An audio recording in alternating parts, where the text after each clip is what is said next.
Afternoon, everybody, and welcome back. I hope you enjoyed your lunch and you are full of questions for our expert panel. And whilst this is themed as a conference debate, it's going to be a number of questions. You'll hear from the panel, and then from a show of hands, with Robin's help here, we will decide whether the motions are carried or not, as the case may be. And may I first introduce the panel, and those of you members who've been to the House of Lords with Lord Teverson of Tregony, he's well known to you. Robin is chairman of the House of Lords EU Energy and Environment Subcommittee. He's had a meeting of the committee this morning, and of course we'll be listening to what he has to say in terms of his insights into the famous B word and where we've got to. Also on the panel is not Daniel Waller. He's not feeling very well. So instead of Daniel Waller, would you please welcome Michael McGowan from Ibstock Brick, Ibstock PLC, I should say. You've stood in at short notice, so thank you for that. And Dan Alchin, he's also a recent recruit. We were hoping, did ask for somebody else from Energy UK to come along to input a bit of a supplier's view. They obviously thought this was a bit of a Daniel in the Lion's Den act, so they sent Dan Alchin along instead, but we will be kind to you. We also have Dr. Jeff Harvey. He's in the middle there. We could have listened to you for at least another half an hour this morning, Jeff, and I'm hoping some of the themes that you suggested will come up. And we've asked Dave Anderson, who you heard before lunch, to join the team so he can give us a transatlantic perspective as and when needed. So that's your team. And we're now going to have the first question. And the first question is going to come from Graham Harrison of Heron Foods. Panel, from an energy point of view, are we going to be better or worse off after Brexit? Well, I think, Robin, you ought to bat first, please. Is that right, Andrew? What a surprise on that one. I guess I'm not sure with you. From a personal energy point of view, I think we're all, well, everybody's suffering from total fatigue at the moment on this. And can I just say one thing first of all? And I sort of say it with my tongue in cheek partly, but actually it's really true, is can I apologise to all of you for the political class of this country at the moment and the fact that... And I have to include myself in this as well, that after, 2.5 years with 3 weeks to go, we haven't the hell idea where we're going or what we're going to do, and which would seem incredible for any advanced democracy, let alone this country. And I mean, Andrew, just describe something. The interesting thing as well is that, or interesting or despairing, however you look upon it, we no longer have a sort of a two-party system in this country, which we sort of got used to almost after the last election. We now have the ERG party, we have the Tiggers, we have the Corbynistas, we still have a few of the Blairites, as well as the DUP, the Lib Dems, the SNP, all of whom are on different agendas, move around, and as parliamentarians as well as the government are almost unable to predict how they will vote in particular votes. So we have the next big vote next week, as we understand it, we think.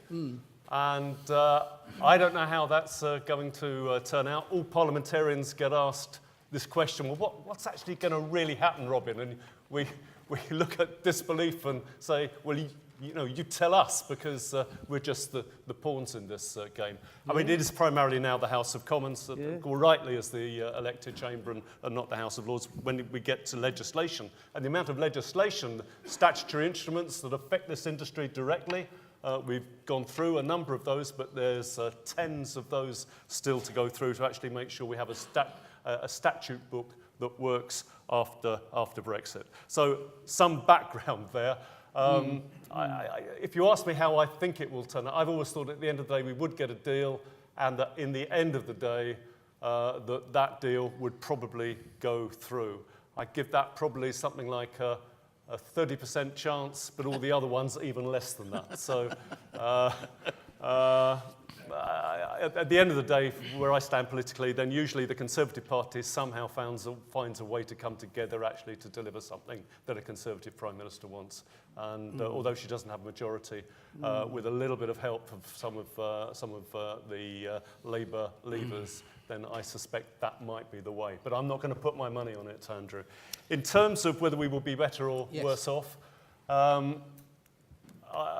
very difficult to see how we will be better off in the short term. I don't think, I've always said that energy, I don't think will be a disaster area for ordinary consumers. Major consumers are obviously more difficult to predict. We had Claire Perry in front of our committee, I think it was last week, going through the carbon tax EU ETS issue. She obviously she was very obvious about wanting to stay in a UK scheme which needs to be developed and then attached to the EU ETS. But if not, and if there's a no-deal Brexit, then a carbon tax. Now, how you play that and how you work out what you, as a major energy user, what you do with your various, I was going to say vouchers. What's the term? Then of course that's one of the things that you have to do. Right. I think the challenge, and I'll finish here, is that the government rightly, I think, wants to try to stay in the longer term in the single energy market. I think that's going to be pretty difficult to do because it hasn't got any non-EU, EEA members at the moment. We're going to be pretty voiceless outside it, but I hope that we can have a constructive relationship. And that, if we have a constructive divorce, maybe we can actually stretch to that, and that would mean that hopefully there will be a certain amount of business as usual. Ireland, the island of Ireland, is another matter completely. So just to press you on this, in terms of the wording of the question, because I did linger on this for a long time, do you think I've got it wrong? Do you think it's now, from an energy point of view, will we be better off after Brexit? Yes. Okay. Yeah. Fine. Well, thanks for that. Let's ask Dan from the supply side of things. You've done quite a lot of work on this, haven't you, in Energy UK? Yeah, we've done a lot of work and a lot of thinking. I think, broadly speaking, I don't think it's much as Lord Tavish just said, I don't think it's necessarily a question of energy. I think it's the issues that our members at Energy UK face are probably the same issues that a lot of you in the room are considering. The big ones that take up a lot of time are, it's access to appropriate skills, it's jobs, it's trading, it's tariffs, it's currency risks. Those are the big things that are high on the agenda associated with Brexit for all of my members. So when I look at that question, it's a bigger macroeconomic one of will the economy be better or worse off rather than will energy? Because I think it's the same key factors that will have a say each way. So you're hedging your bets too, are you? Completely, 100%. I thought you were quite cross about it one time in Energy UK, but I might be wrong. Michael or Jeff, do you want to add anything? Yeah, in terms of our company, Ibstock PLC, we don't believe that we'll be absolutely worse off in the long term, but in the short term there could be some volatility, and you expect that. So we've locked out our energy for 2019, and we took high hedges for 20, and we believe that it won't be as volatile after that. Any thoughts from the floor? I mean, Graham, from your point of view, you run retail business. Is this going to impact you and your business? Yes, it will. To what extent, we don't know. But I'm naturally pessimistic. However, we'll build in some form of strategies that will help us ride out whatever's ahead. But I think it's a very difficult question and nobody really knows the answer. Andrew, if I could just say yes, perhaps please. one other thing is that, like in other sectors, the thing that is really I say is the issue, and in energy it's big as well, is just confidence to invest. I mean, in terms of the UK economy, we've seen it in other sectors. We have a real issue at the moment because of, for non-Brexit reasons, Hitachi and Toshiba out of the nuclear side. And so we have a gap in our energy policy. We have a clean growth strategy, but BEIS, its only item on its agenda really is Brexit. It's not energy, and trying to sort all of that out. And it's that unknown future, and even if we have a good divorce, if we put it that way, we've got another, I would say, 5 years of trying to work out our relationship with the rest of the world, and that's going to. There's cliff edges there, and there's a lot of issues there. So it's really trying to get some. When business never operates in certainty, but at least some structure we can be more certain of in order to make sure that investment can actually start to take place again. But as you say, life has to go on, and I think that leads us on to our second question, which is from Andrew Smith of Pneumatic. Good afternoon. I'm not quite sure how I address his lordship. If I say Mulud, it sounds like I'm stood up in the dock. But Well, I can pass sentence if you want. the question is for you. Do you think the government should be doing more to help support industry invest? And we know all the caveats you've said about nervousness about investment at the moment, but to support industry to invest more in renewables? Okay. Jeff? Okay. It's So, for those who were here this morning when I was giving my lecture, there was a slide I put up from the Committee on Climate Change on their recommendations from their assessment of how we're doing on the carbon targets. So this was for 2018, and there were a whole bunch of recommendations in there, but there were some very clear ones for industry. 2 of them were on helping and giving a lot more clarity on energy efficiency and helping with that. The other one was on industrial decarbonisation. Now, the things I didn't put up there was also a whole load of other things in there where the Committee on Climate Change were making some very strong recommendations on things like much more certainty, direction of travel, vision from government, if you like. Where are we going?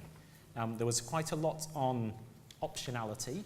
So what things would be very low regrets if we invested in now, because they look like good bets in a lot of different futures. And there are various renewable technologies, for example, in there. But there's also this idea of strategy that's missing to some extent in there. Because depending on where we go in the future, whether we're going towards a future that's got less gas in it, more electric heating, for example, and process heating, that is going to require much more generation, and that needs early warning. That needs something that's going to encourage people to invest in it. So I also put up some words, a very wordy slide actually, which I do apologise for, but you can read it at your leisure later. And it was about the various things that are going on, and there's one conflict I wanted to bring out, which is what Ofgem are doing in their targeted charging review, which admittedly is a very good economic rationale. What they're basically saying is, if at the moment you can reduce your demand through embedded generation on your sites, through flexibility options, through batteries, you're effectively passing the costs of that network onto other customers. So we're going to stop that. But what they're also saying in another breath, in many documents at the moment, is we want to encourage more low carbon generation and more flexibility in the energy system, which is precisely what the TCR discourages. So there's an internal conflict in some of the things that are coming out at the moment, which I don't think is terribly helpful. And for example, I can't for the life of me think why Ofgem would have done the residual charging without looking at the forward charges, where flexibility should have a lot of value. And it makes no sense to me whatsoever, but that's exactly where we're at the moment. So there's a lack of vision at the moment, and there are some internally conflicting things happening, which I don't think are helping. Michael, you've done a huge amount on energy efficiency and reducing the amount of energy per brick produced and so on. Have you relied on government support for that, or have you largely done it on your own account? Or? Predominantly, we don't get any government support. We fall out with any of the rebate schemes that are there. And it's because of our intensity ratio, because we're almost 10% electricity, 90% gas. But the costs are significant to us as well. But we would love to invest more, but the biggest issue we have, the very schemes that are there to reduce carbon in the UK, like renewable obligation, feed-in tariff, contracts for difference, we pay around about £4 million a year on our invoices, and that stops us investing in energy efficiency. We could do so much more if there was a coordinated approach by government. So you're saying rather than these financial penalties making you invest, these financial penalties are stopping you investing? Yeah, absolutely, yeah. I would say that they're hindering that investment. Dave, I got the impression from your talk this morning that you don't need a government to invest to get these kind of benefits. Yeah, I mean, this is an area that's really top of mind in the U.S. energy market right now, because we've got a lot of changes in that market also. And utilities, you know, every now and again have to go through submitting integrated resource plans to the regulators. And the regulators are now mandating, and actually some of the utilities that submitted their plans were rejected because they were focused on infrastructure upgrades and renewable energy. They were absent in speaking about efficiency, completely absent. And as we spoke earlier today, and many of you know who run operations, efficiency is the first place you really should look. Reduce your load so that you're not trying to hedge and strategize on how you support that load with these other options. Reduce the load first. And with that, you're also reducing your cost of operation and you're getting new infrastructure. In the States, you know, the question was, you know, should government invest more? I'll speak on the U.S. side. With the U.S. government withdrawing from the Paris Agreement, as we mentioned this morning, many states stepped up almost immediately, and some states committed to accomplishing more than even the Paris Agreement was looking to accomplish. But many of these states that are more aggressive, New York, Massachusetts, California in particular, are putting significant amount of dollars as grants and subsidized funding to really promote this reduced carbon economy, billions of dollars. And we're seeing that impact now. And they're actually mandating utilities from a regulatory perspective to have a very balanced portfolio, addressing a significant amount of efficiency, renewable energy, battery storage, microgrid technology. So those states are taking a leadership position, and typically what happens is that other states will follow over the next 2 to 5 years. Robin, is this something your committee's looked at?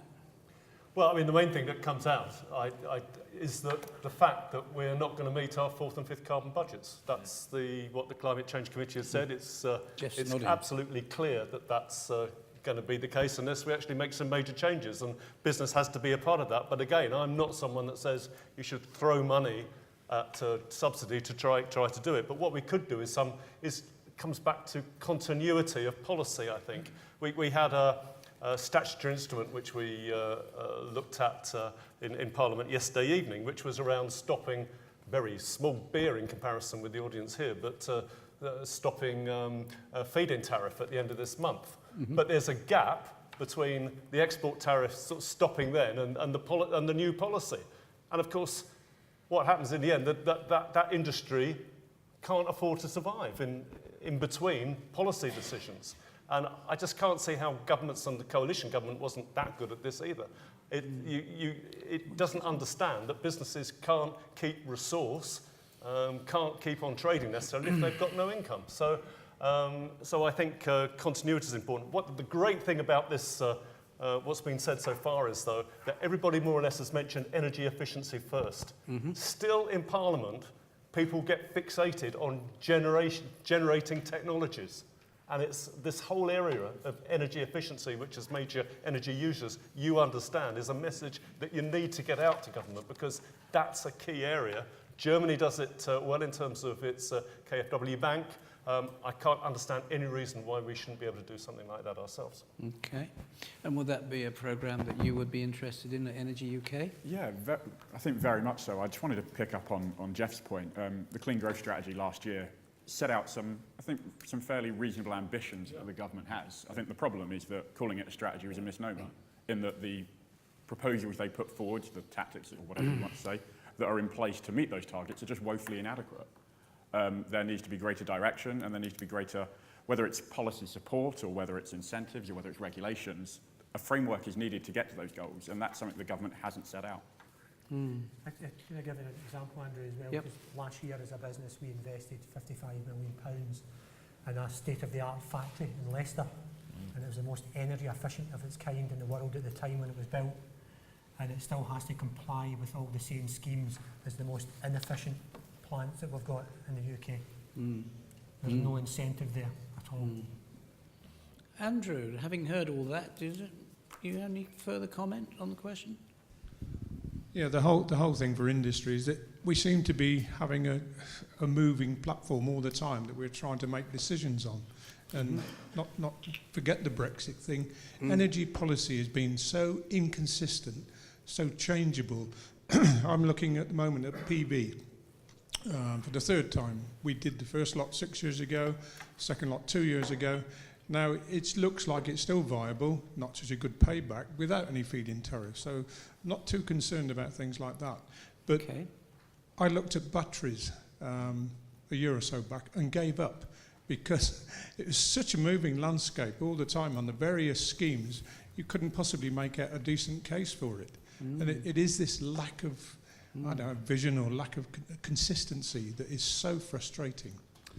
Yeah, well, before the battery storage people jump in on that, we're going to have a forum on that afterwards. This finishes and I shall bring Andrew along to be convinced. Let's have a show of hands. How many of you think government is doing enough to encourage energy efficiency and carbon reduction? And how many of you think they're not doing enough? Well, I think that's fairly clear. Rowan? I'll take the message back. And it looks like I've been judged rather than you. But quite rightly. Okay, our next question is from Alan Wood from Oxford University. Can the competitive energy market deliver the scale of emissions reductions needed in the long term? Right. Can the competitive energy market deliver the scale of reductions, was that the wrong one? Yeah, required over the longer term? In other words, does the competitive energy market work? Well, we're not going to ask Energy UK that yet. We'll have a go ourselves first. Who shall we ask? Oh, Jeff, do you think competitive market's working? I think there's a couple of questions in typical academic fashion, actually. I'm going to come straight back with some more questions. I think there's a question about whether we have a competitive market at the moment. So if I'm thinking about building new generation or any investment, I think at the moment, perhaps except for buying an electric vehicle because I might think they're awesome, I'm not going to invest in anything unless I've got some sort of guarantee right now, contract for difference, whatever it might be. So the government is procuring the energy system right now, as far as I can see, on the electricity side for sure. So if you want a truly competitive market, then I think government has to be out of it, and there probably has to be a cost of carbon in it, bring that externality in. So whether that would be sufficient for long-term investment, I don't know, because we've not got one. It's very difficult to say at the moment. So, and I think it comes back to something we were saying in the last session, which is around outcomes. What is it we want in this? What is it that we're looking for? Because at the moment, we don't really have a clear statement of where we want to be in the future and what it's supposed to be delivering for who.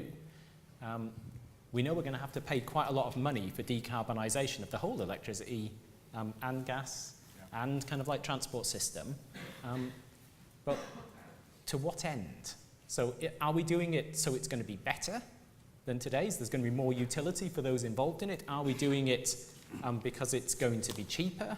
Are we doing it because it's going to be in some way kind of like more cost competitive compared to other industries?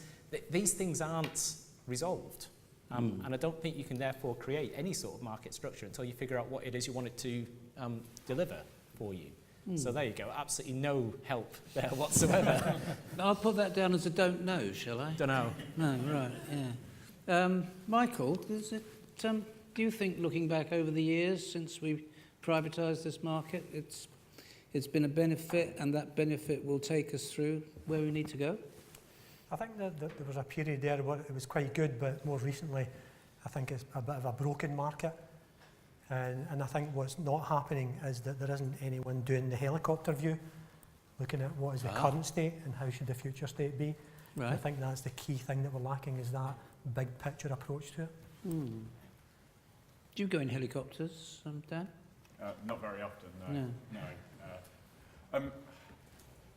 So I think the answer to this question from an UK perspective is, I think the answer is yes, but the right frameworks need to be in place to support the industry in doing it. You know, a lot of progress has been made. You know, around 50% of the energy mix last year, you know, came from low carbon sources. You know, that's progress that shouldn't be sniffed at. You know, it's £170 billion worth of investment since privatisation. We need to do basically that again out to 2030. So the challenge is huge, but I think with the right frameworks, it's possible. I think our view is CFD, CM are the right frameworks for now. I think as you approach 2030 and beyond, I think we need to think about how those need to evolve and change. But I think, you know, energy is only part of the picture as well. It was mentioned there, you know, a lot of focus on electricity, challenge of transport. EVs part of the answer, but what you do with fleet, particularly a question in this room, and what you do around the decarbonisation of heat is perhaps the great unknown. If you're talking about the clean growth strategy, you know, we talk about it as a strategy. Well, on heat, it was, you know, the government kind of effectively shrugged their shoulders and said it's too difficult, we'll think about it later. I think there are real challenges around those spaces as well that I don't know how we're going to begin addressing. So you need more direction, is that the thing? I think greater work needs to be done to consider how in areas like transport and like heat, the economy moves forwards and decarbonises. Where do the Lib Dems stand on all of this? Liberal Democrats, in terms of competition, yeah, we like competition. We're also not afraid of regulation either, where it's good regulation and actually gives some stability. And I think generally in markets you can have strong competition and you can get to some of the objectives that you want if you have fairly straightforward, not too complicated regulations trying to meet that objective. And that's one of the things I would say. I mean, in the Lords, as probably many of you know, it's a I was going to say a graveyard. I can't say that, can I? But a riposte for former senior government secretaries of state, and one of we still have a few of the Thatcher government on the benches. And one of the things they say about the energy market is, my goodness, we privatised it, we made it competitive, we brought all of this in, prices came down, the system worked, we had out of that gas replaced coal, energy, all the emissions came down. And now, my God, what have we got? You can't do anything without having to bid for something on more or less any sort of energy that you have. And we have absolutely the opposite to a free market at the moment. And therefore, how do we move out of that? And there is a strong truth in that. You can have competition in terms of the CFD competitions. You can all those other incentives that there are. But so I think it is possible in energy generation probably to get a lot more competition maybe than there is at the moment. That's happened on the consumer side in terms of retail sales. That's getting harm, and that's a completely different segment. But absolutely right, in terms of how we get to where we need to be in terms of heating, that is a real thing, and we've got to grab hold of that pretty soon. And I guess that's going to be pretty difficult in terms of trying to keep that there will be competition. Maybe that's competition between regions or combinations of heat solutions. I don't know. I think on the transport side, which is now the biggest emissions area, then maybe with the big move that we've had in terms of, I think, of cultural change in terms of accepting electric vehicles through to they're almost desirable, they're the thing to have almost now, then I think in a way, if we can carry on moving down that cost curve, I think that might actually be a way to actually start to sort that out through a competitive process. Dave, can I ask you from an American point of view, should we be asking the question, is it essential for there to be a competitive energy market to get these results? What's your sort of view from America? Yeah, I guess my perspective would be is yes, there should be a competitive energy market, because if not, then we're going to have runaway costs eventually. Right, so the U.S., when the U.S. deregulated, particularly starting in New England, we were building a lot of nuclear capacity 20, 25 years ago. And that's where I started in the industry as an engineer. And in 1979, we were building nuclear capacity yet to be completed at $3,000 a kilowatt installed. Put a future value on that to 2019, that's a very expensive proposition. So I think competitive market is important, but where I was going with that comment is that even though the market deregulated, the regulators came to terms with the utilities to allow for that deregulation, where the utilities were recovering all their stranded investments. So early on, there was a default tariff that the utilities made available, quote unquote, spot market that was competitive, but over time, the cost of electricity has risen. And even though it's competitive, relatively speaking, you can buy competitive electricity, but from a baseline perspective, the cost of electricity has risen. Beyond that, what's aggravated many of the regions in the country is that the utility still needs to invest in its transmission distribution infrastructure. Those costs are going up. Those are borne by the customer. In addition to that, some of the incentives that the utilities are regulated to provide, if you as a consumer don't take advantage of it, you're paying for your competitor that is taking advantage of it because it's built into your tariff.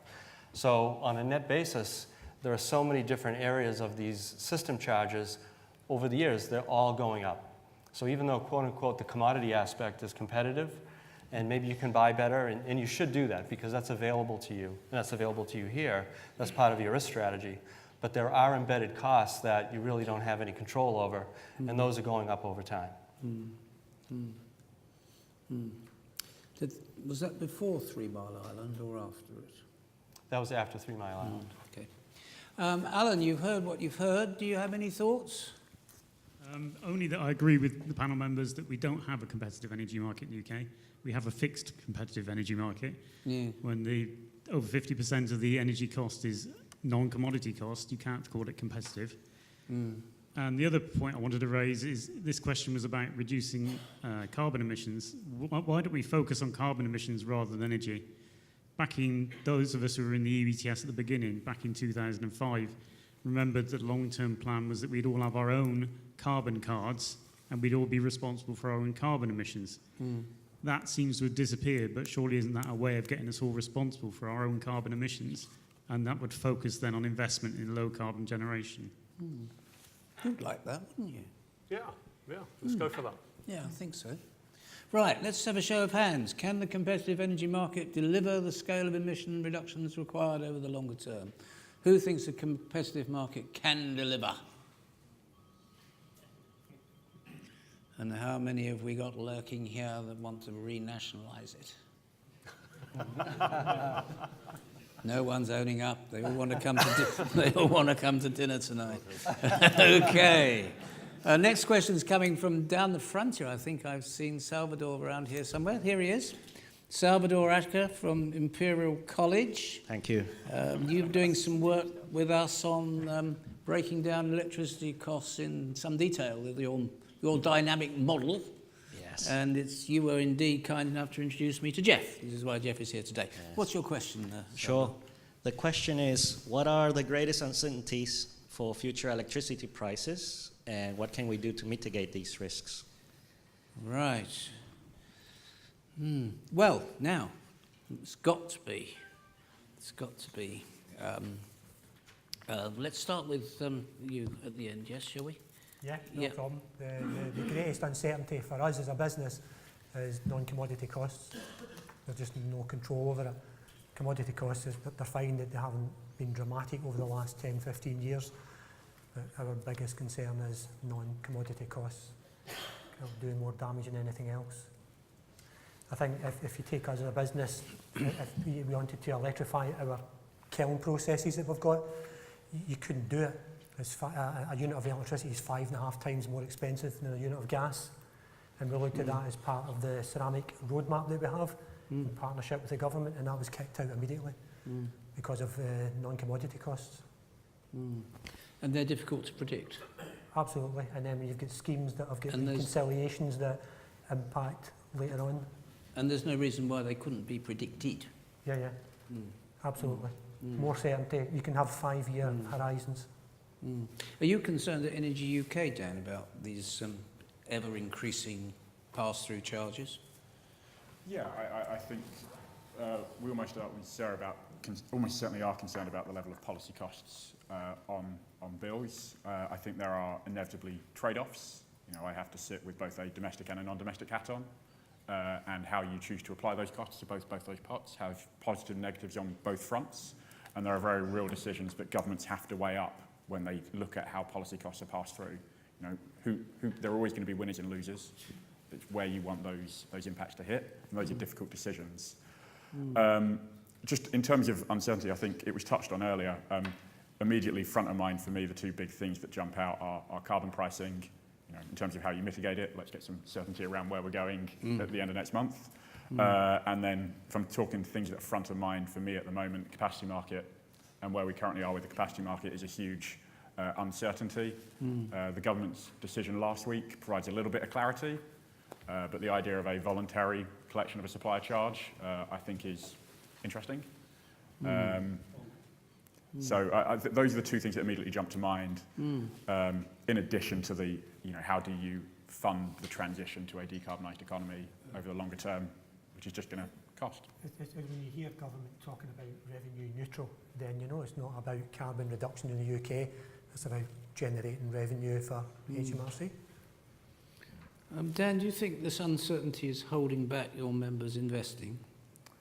I think uncertainty, I think it was said earlier, I think uncertainty always does have an impact on investment decisions. There's always a degree of uncertainty. I can't comment on individual decisions, but you know, uncertainty is never helpful if you're looking to make investments.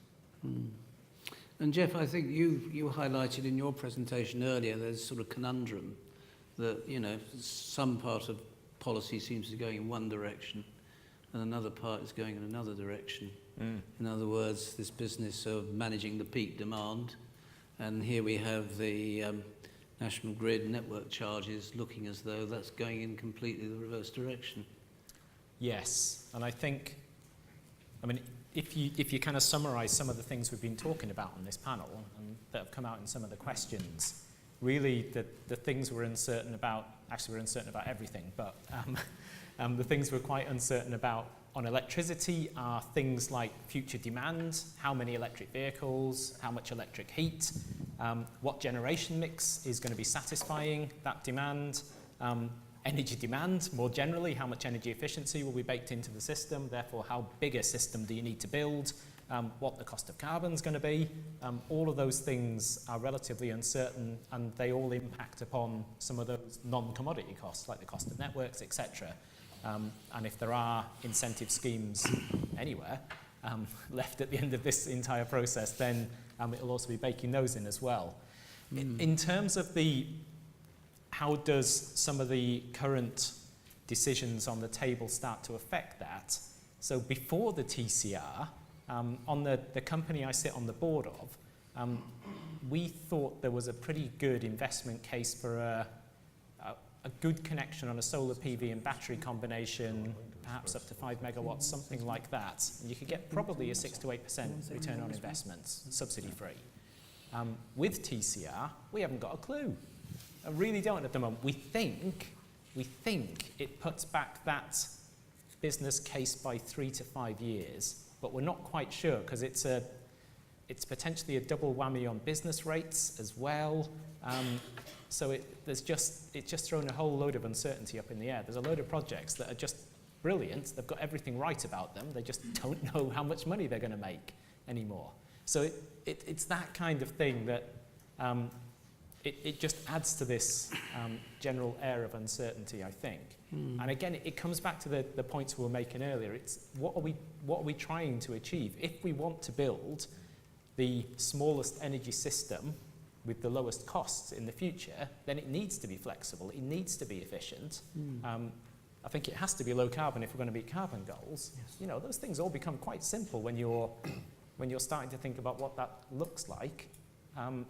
But those aren't stated, and those aren't our goals at the moment. So, yeah, totally uncertain. Sitting on the fence again, I think. I don't know whether either of you can help me, but you know, on the one hand, you say, oh yes, we ought to have a competitive energy market. And on the other hand, we say, well, we can't invest unless we know exactly how much money we're going to make out of it. They kind of don't fit together, do they? Either you have a competitive market and you take risk, or you have a command control like we have with CGB, and everyone knows where they are. Trying to mix the two together doesn't work. Well, if you're asking a chemist about economics, then we're going to be in trouble. Oh, you're going to pass, all right. Yeah. But, you know... I was really asking Dan here, actually. Yeah, I thought he's keeping a low profile. I think the challenge that Jeff puts forward is, if you take something like the TCR, it's the challenge that you have the regulator making an intervention where, while that intervention is being worked through, it just creates an air of uncertainty because you can't make a rational economic decision about what you may want to do because you don't know where the market is going to be when that decision is made, which is a challenge with all regulated markets. Oh, yeah. Salvador, you've heard what you've heard, and you've done a lot of work in this area. No one's offered to make any suggestions on how to reduce these charges. Do you have any ideas yourself? Well, I think it's a combination of factors, but I think it's one of the things we don't talk about too much is how much do we want to digitalize these services. I mean, now with Internet of Things and, you know, metering capabilities, maybe we can try to remove these uncertainties by implementing these smart systems, no? In the way you're using energy, how is weather influencing your demand, etc. No? So. I see Joy nodding her head next to you. Do you want to add something to that, Joy? You'd like that, wouldn't you?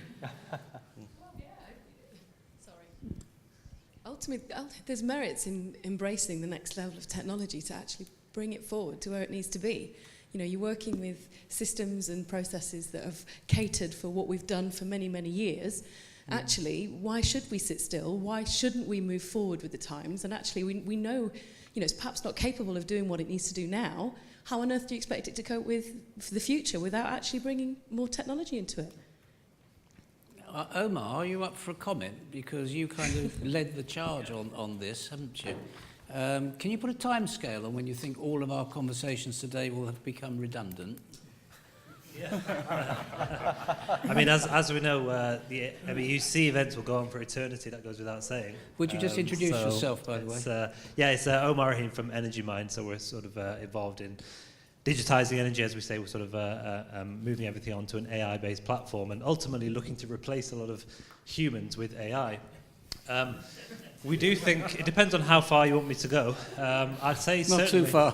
Certainly, if you go over a long enough time frame in our horizon, I do think that a lot of things that we do today manually will be replaced by AI. I mean, if you look at something, someone gave the example earlier about electric vehicles, IoT devices. Ultimately, these devices are going to trade with themselves, controlled by an AI. You know, at the moment, it's a novelty to imagine us sitting there fiddling on an app trading energy with our battery, with our solar asset. That's going to last about a week before you get bored. In reality, what's going to happen is your electric vehicle is going to be trading energy with your neighbor's battery, which is going to be trading energy with someone else's solar panels. But that's all going to happen controlled by an AI. And that causes a huge amount of, actually that only in the short term increases the uncertainty of how the demand profile is going to change. So that poses a unique problem. But ultimately, for me, the solution has to be an AI-led technology solution rather than us deciding on policy. How do we manage such a complex system? And would you be brave enough to put a timescale on that? In terms of, I think in the next 5 years, you're going to see the emergence of peer-to-peer markets, certainly. So I do think the B2C market's going to be quite difficult because of existing legislation. So, you know, B2B markets where we're going to see the emergence, and some of the people in this room hopefully will be testing out those peer-to-peer markets. So I think certainly you'll see some models emerging within the next 5 years. When I think sort of device-to-device trading will occur, that will probably, I'd probably put that in the sort of 5 to 10 year category, because we're so far behind in terms of meter rollout, smart meter rollout, for example. You can imagine sort of IoT device rollout and the delays that will cause. But you've got a good chance of getting there before they finish Hinkley C, is that the thing? I think so. Yeah, I'd put money on that. Got one more question. Thank you, Omar. And this is a gas question, and it's from Steve Edwards from Marble Power. Good afternoon. Not sure who the question's for. It could be Robin or Jeff. Will the use of gas for new plant be limited to industrial processes from the mid-2020s? Yes. Well, now, there was a statement the other day from the Climate Change Committee or somebody that said that if you buy a new house in 2025, you can't have a gas boiler. What does the team think? Oh, Robin. I think politicians are going to be amazingly brave, which they don't show them, if they say that someone can't have a gas boiler within a few years' time. I think we're not quite as kamikaze as that, but even if that was the right solution. But having said that, of course, the big challenge on heat, domestic heat, is how you work that out. And of course, there is biogas, which I think they say can get up to about 30% of our supply. So I think there will be mixed solutions in terms of that. But the trouble is, culturally, and the way the UK housing stock is built and organised is around gas boilers. And so we have I think moving people onto electric vehicles is going to be a walk in the park in comparison with changing all of that. But at the end of the day, we do have to decarbonise, and whether solar heating with heat pumps and all the other combinations with my wood burners, which they're going to ban in London, I think, aren't they? I could never understand. Because they produce more particulates Exactly. than a heavy goods vehicle. Which I never think about on a Sunday evening when I sit there in front of my wood burner, I have to say. But you've got a westerly wind in the Cornwall, haven't you? Not so difficult down there. But something like, certainly we are going to have to decarbonise. I don't think a sledgehammer quite like that is going to be the way to do it, because I think you get too much public resistance. And one of the things about decarbonisation, and this is the last thing I'll say on it, is that you have to work with the grain of a public opinion and where it wants to go, and persuade them that's the right thing. If you work against the grain all the way, you are not going to achieve it. Jeff, will it be a yes from you? So, all right, let me take two sides of this. So if I take the Committee on Climate Change report, which I think was basically saying new housing developments shouldn't have a connection to the gas grid after 2025. I think that's how they phrased it. So my counter-argument on the political unacceptability is, if those buildings were built to incredibly high standards, why would you need to heat them at all? You know, we're not in Finland here.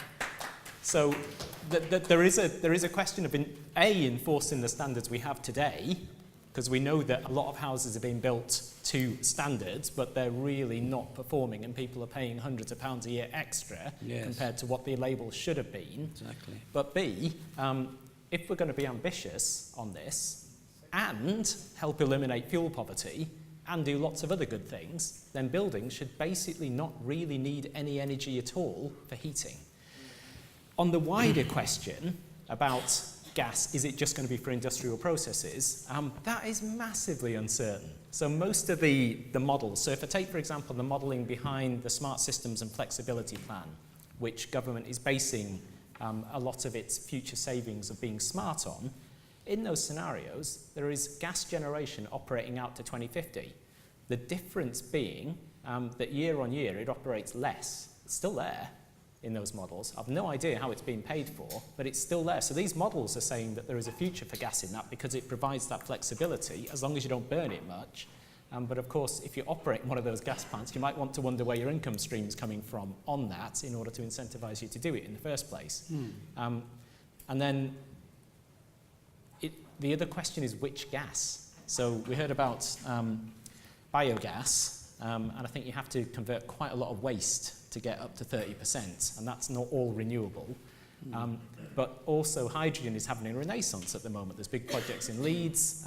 It's coming back again because it provides a lot of options for difficult stuff like freight and like some of the heating in certain areas and so forth. So it's back on the table. It used to be batteries are going to win or hydrogen's going to win, and now it's come back to a much more nuanced. Hydrogen's coming from natural gas, isn't it? Yeah, so it's coming through steam methane reformation at the moment. Okay. But of course, there'll be companies in Sheffield like ITM who'll definitely sell you a large electrolyzer if you want one. So it's so again, it's the decision where we go with gas is either something we walk into with our eyes closed, because it just becomes less and less viable to flow less and less gas through a network, or it's something that does require strategic vision, and we're going to have this or this in the future. And I don't see how we're going to get to that decision on whether or not we're going to have gas in the future, and if so, where, anytime soon. But to meet your models, you'll say yes. Is that right? Oh, not my models. Right. Goran's models. Okay, well, let's make it easier. So if this was the States, we wouldn't even be asking this question, would we? Will the use of gas be limited to new industrial processes? I mean, in 5 years? Yeah, I can't see that, to be honest. No. If you follow U.S. politics at all, to get a little bit more colorful, we have a new freshman Congress person, AOC.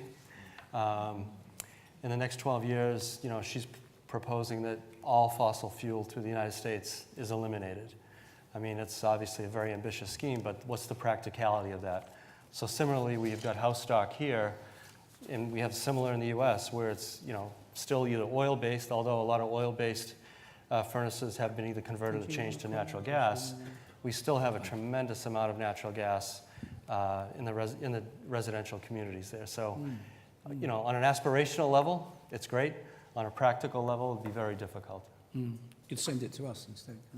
Exactly. I will just say one other thing. Of course, absolutely right about making houses absolutely energy efficient. Absolutely. And one of the think tanks that I have a lot of time for said already, because of the zero carbon homes being trashed in 2015, new houses built since then have an energy bill of £200 more than they would do otherwise. Of course, the difficulty is the retrofit area or the existing housing stock, and that's the one that's even more a challenge. But absolutely right, we should have passive houses. Right. Just to add to that, Yes. it's frankly a little bit crazy that we are building homes today that we know we're going to have to go back to before 2030 Absolutely. and retrofit them. The challenge of retrofitting the housing stock from the last 100 years is big enough without adding to it. Yes. Steve, having heard all that, do you have a final comment? Cheers, thank you very much. I think we'll follow wherever the market leads. We've had a quick look at hydrogen. A lot of our processes in heating up steel and reheating steel are dependent on gas as they stand at the moment. So we'd need to reinvest heavily to move to electricity. But that said, I did see my first electric boiler being installed on a wall on Monday. So on the domestic level, it looks very much like a gas boiler. If it was cheaper, then I'd do it in a heartbeat. Okay. Right. Back to the regulator, I'm afraid, or to the House. Thank you, Steve. I'm conscious of the time, but I just want one last quick question for everybody, and it's going to come from Alan Bullock from Network Rail, if Alan's around. Ah, there he is. And here comes your microphone, Alan. Right here. Yeah, if you were Energy Minister, what single initiative would you take? Now then, who'd like to have a go at that? Well, Andrew, I'm going to give an answer to this, and it's the true answer, but one probably that's irrelevant to you, is that I would knock on the Prime Minister's door as Energy Minister and say, stop Brexit and let's start concentrating on getting this country moving again, personally. That's what I would do. So well, don't say you didn't get your opportunity. Now, Michael. My view, and I dare say it's our view as a business as well, that a single carbon tax. A single carbon tax. We recognise that to be responsible you have to do it. We want to reduce carbon, but it's difficult. Who wants to? Who would prefer a single carbon tax, like we used to have years ago? I seem to remember on the non-fossil fuel obligation, rather than all these additional add-ons. Who's in favour of a single tax? I want you to judge this. Of course. And who would prefer still to have this breakdown so that you can see exactly where all your money's gone? Yes, yes, yes. Well, I think the first had it, didn't they? Jeff, more money on research, would it be, or what? Well, obviously, but actually, no, I'm going to be really boring. I would put energy efficiency right at the top of the table. And actually, I would, as well as kind of just enforcing building standards and ideally ratcheting them up so that they are compliant with the future, I would spend most of my time working out how you do retrofit and how you help businesses with energy efficiency, because if we can drive down the energy demand of homes, particularly heating demand, which a lot of the carbon comes from, we are going to buy ourselves an awful lot of space in carbon budgets in the future if we can be super ambitious about it. Okay. And what's Energy UK's biggest wish? So I'll put price caps to one side. But Jeff has kind of stolen my thunder. So on a different note, I would start investing in large-scale trials of alternative ways of heating homes. And I'd start that immediately. Large-scale investment in what? Large-scale investment in large trials for alternatives to heating domestic buildings. Oh, right. Okay. Otherwise, we're not going to have the information we need to make decisions in the mid-2020s about the future of gas. And by that you mean like community schemes and stuff like that? Getting back to community heating and battery power station and all that sort of thing? Everything that needs to be looked at, because there's not going to be a single solution. There's going to be different solutions for different regions of the UK. Right. And these need proper investigation and proper research. Dave, who's the equivalent in America of the energy minister? Sorry. Who's the equivalent in the States of an energy minister? Mr. Perry, he's the Secretary of Department of Energy. Oh, right. And your wish would be? Well, you know, it's been talked about, you know, when President Obama was in play, he tried to do a tax, a carbon tax.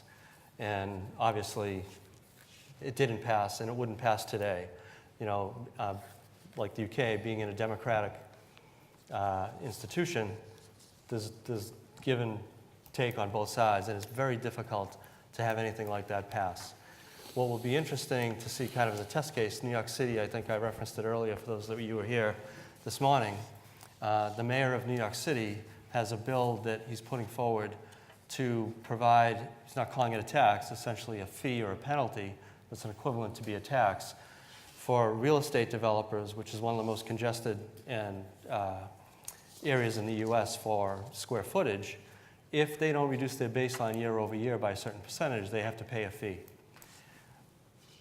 It'll be interesting to see what happens, but my sense will be is that will not pass. So without a very clear stick, it's very difficult to get everyone on board, because at the end of the day, even though carbon reduction is very important to everyone and other things, environmental issues, economics comes into play. And back to the original part of the conversation, how do you invest if you have uncertainty in some of those investments? So I'm speaking from a personal perspective. And you know, we work all around the US, which is a very large market. You know, California is very regional. They have a very different perspective on things. New York, New England, similarly, but there was a gentleman earlier that has a facility in Indiana.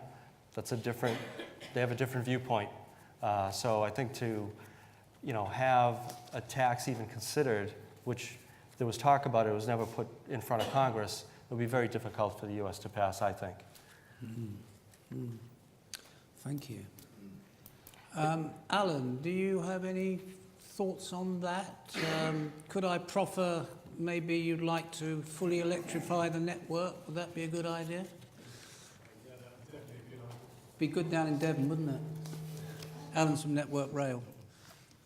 Yeah, that would be a good idea. Yeah, go for that first. I'm generally, I would like to get rid of retrospective energy charging as well. Yes. Which I think Who you kind wants of to get rid mentioned. of retrospective energy charging? there's- Hands up. Yes. Well done. Thank you. Well, ladies and gentlemen, I hope you've all enjoyed the last hour. Our panel have put in a fine effort, I would say. And thank you, Michael, for stepping in at the last minute. Thank you, Jeff, for doing a second go. Thank you, Dan, for stepping in. And they're not a bad lot, are they, energy customers? You know, we're all here. What could I say, Robin? I know you're really busy. Do you have any final thoughts, or do you think we've largely covered what you wanted No, to I say? just wanted to thank you for being our Fiona Bruce, actually, Andrew. Oh, my God. And thank you, Dave. So please give everyone a